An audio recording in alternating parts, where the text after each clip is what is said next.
প্রিয় ভাইয়েরা, আজকে আমরা আলোচনা করব দুইটি গুরুত্বপূর্ণ দোয়া নিয়ে। এর প্রথমটি হলো দিনদার স্ত্রী লাভের দোয়া এবং দ্বিতীয়টি হলো রিজিক বৃদ্ধির দোয়া। আসুন দেরি না করে দোয়া দুইটি জেনে নেই।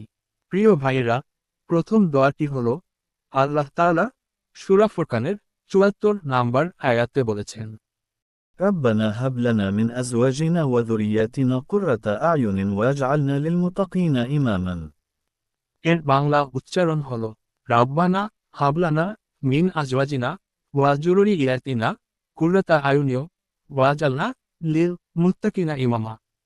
এর অর্থ হলো, হে আমার প্রভু, স্ত্রী ও সন্তানদের দ্বারা আমার চোখ শীতল কর, আমাকে পরহেজগারদের আদর্শ কর।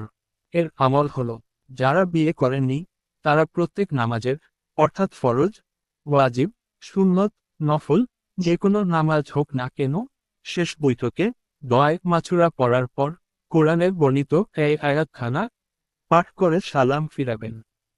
বিয়ের ব্যবস্থা না হওয়া পর্যন্ত ধারাবাহিকভাবে আমল করলে আশা করা যায় আল্লাহভক্ত দিনদার, পরহেজগার ও আদর্শ স্ত্রী জুটবে।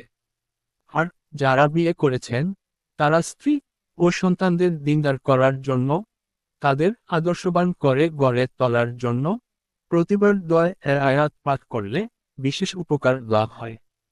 প্রিয় ভাইয়েরা, দ্বিতীয় দোয়াটি হল রিজিক বৃদ্ধির দোয়া।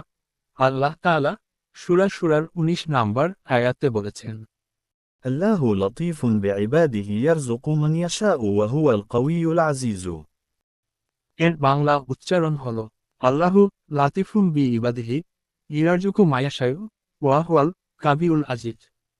এর অর্থ হল, আল্লাহ তাআলা নিজের বান্দাদের প্রতি মেহেরবান, তিনি যাকে ইচ্ছা রিজিক দান করেন, তিনি প্রবল পরাক্রমশালী।